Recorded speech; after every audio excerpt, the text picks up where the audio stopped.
बोले हे भैया, फिर वो माता कहती नाग देवता से, भैया नाग देवता आप क्या कहे?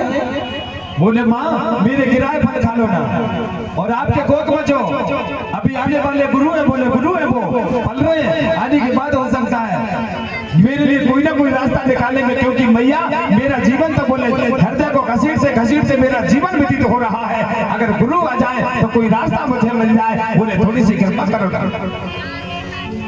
यहाँ पे मैया कहने लगी भैया आप तो ये बात सही कह रहे हो, और अभी आपने बोला कि गुरु पल रहा है, और मैं अगर आपके गिराए फल खा लूं तो मुझे पता है आपके शरीर में जहर रहता है, तो गुरु का क्या होगा? उन्होंने कहा माँ ये बात आप सही कहते हो कि मेरे शरीर में जहर है, पर मैया मेरी प्रजाति एक नहीं है। बोले कितनी प्रजाति है? बोले मेरे 7 प्रकार की प्रजाति है नाग देवता की। तो बोले बताओ। उन्होंने बताया एक सर्प वो होता है जो जल पे रहता है, ताली बजाओ, जल पे रहता है।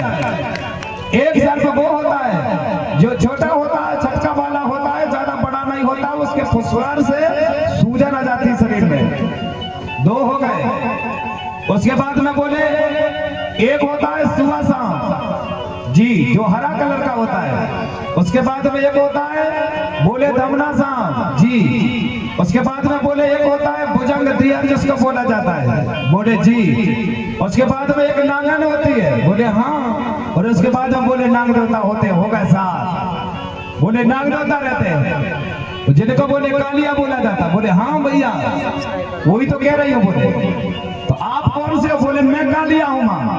हाँ तो बोले आप में ज्यादा जहर रहता है, ताली बजाओ, आप में ज्यादा जहर रहता है, आप फलना गिरा। बोले अरे मैया ठीक है कोई बात नहीं है, मेरे सर पे जहर है ना। बोले हाँ तो मैं पूछ से गिरा देता हूँ। बोले हाँ ये बात बन सकती है। बोले चलो कोई बात नहीं, आपकी भाषा पूरी हो जाएगी। तो यहाँ पे नाग देवता भैया मैया के लिए पूछ में ऐसे बढ़िया फलों को पकड़ रहे और गिराते जा रहे। आज भी देखना है, आज भी मैया की याद आती नाग देवता को।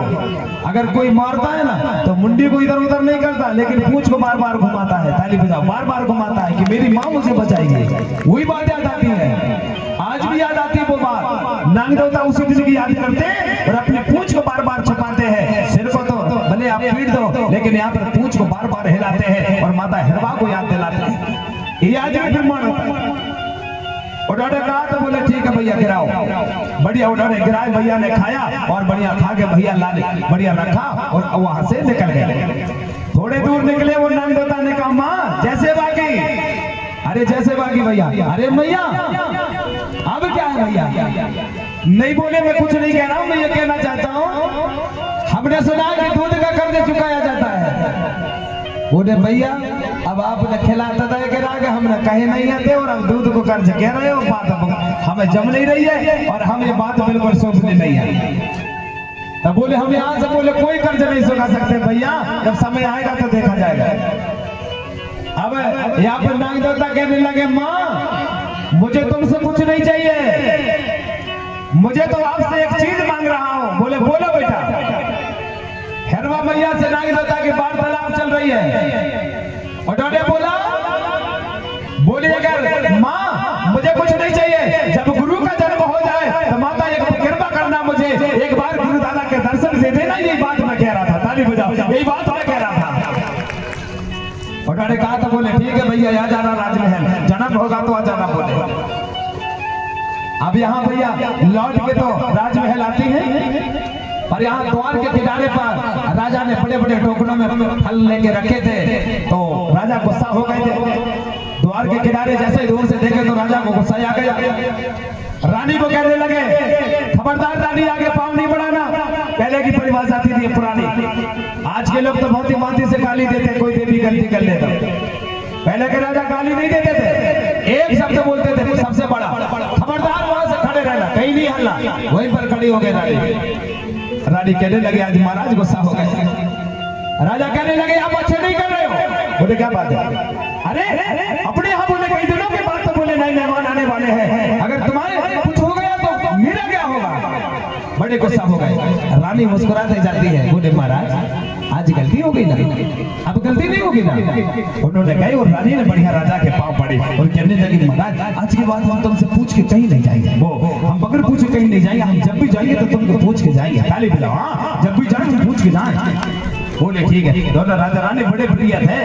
हाँ, रानी गलती करती थी तो राजा मना लेता था, और राजा गलता करता था तो रानी मना लेती थी। उनका घर ऐसे ही तो चलता था।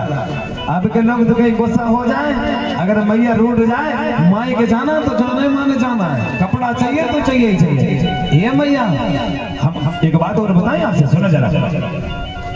अगर आपके पति नौकरी में नहीं है कोई बात नहीं है, हमें उससे बात मत करना।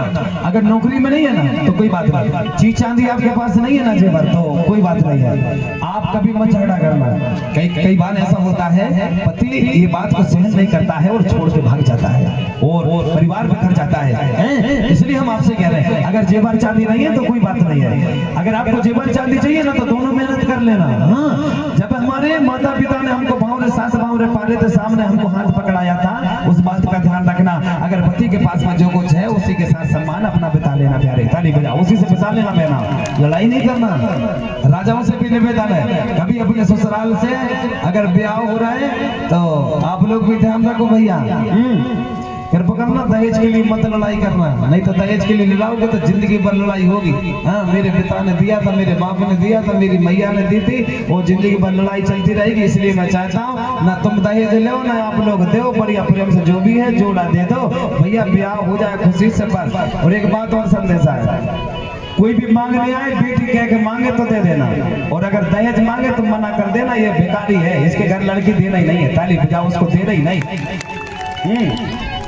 कोई मोटरसाइकिल मांगे तो एक काम करना यार, एक आध बेर चमका हुआ। कोई मोटरसाइकिल गाड़ी मांगे ना तो एक काम करना, जिन मोटरसाइकिल बोला है उनको भी कहना भैया ठीक है, और फिर उसके बाद में दूसरी जगह रास्ता बनाना बमोड़ी का, दूसरी जगह बना देना। क्योंकि उनने मांगा मोटरसाइकिल, लड़की थोड़ी मांगा, आपको वो लड़की को दूसरी जगह दे देना और बारात लगाना, ये कही देना। क्या करना है आपको, अगर दूर करना है बला को तो ऐसा ही करना पड़ेगा। बारात लगना चाहिए एक जना, बारात दोनों आना चाहिए, और खम्बा भी दो ही बना देना, बढ़िया खाम, और एक खाम में बटा देना मोटरसाइकिल, एक में दे देना मोड़ी के। और जैसे ही दूल्हा आज कहना भैया तुमने मोटरसाइकिल मांगे थे तो बुआर खाम में बैठ जाओ, और मोड़ी बारे कहना तुम तो बैठ जाओ, और का हो गई उनकी बार पाड़ देना मोटरसाइकिल के साथ, तो दे देना मोड़ा का हो गई। ताली बजा। हाँ, जब तो बात बने हाँ, तो दहेज प्रथा को बिल्कुल बंद, बिल्कुल नहीं देना। हमारे लोग दहेज देते हैं, कोई बर्तन देता, कोई टटिया देता, कोई कूलर दे रहा, कोई सोफा दे रहा, कोई कुछ दे रहा। मैंने तो देखा कई लोग तो ऐसी बिस्तर पेटी दिए तो ट्रैक्टर में धरता, कहीं कोई दारू वार बैठा हो तो बहुत ही बिजली में कुछ लाभ हो जा रही है। हाँ, और कई सोफा मोफा भी दे रहा है, वो पाम ही टूट जा रहा है। ऐसे अच्छे आप एक काम करो, सब पूरे गांव में भैया, सरपंच साहब कहाँ गए? जी भैया, हाँ, आप ध्यान रखना, अपने गांव में जितने भी दहेज देने वाले सबको बोलो भैया, सबकी मोड़ी के 500 रुपए दहेज दो। कितना? 500। हाँ, अब कांसे की थाली भी नहीं, बर्तन भी नहीं। बर्तन कौन कौन देना? कक्का काकी, नाना नानी, मामा मामी और दादा दादी, बस। और सबके फूफा फूफा, बस हो गए, ज्यादा कोई नहीं। 5 बर्तन में तो जिंदगी चली जाती। हमारी बिटिया कितने दिए तो तुम 10 15 20 घघरा दे रहा है, अब पीने घघरा एक में पानी। अब क्या करे, यहाँ से ले गई बेचारी, और कसीर भैया के हम बेच दी, मैं देते घघरा खरीदे कितने के? 5000 का, बिको कितने में? 1000 का। तो घाटा किसका? आप लोगों का, और मुनाफा किसका?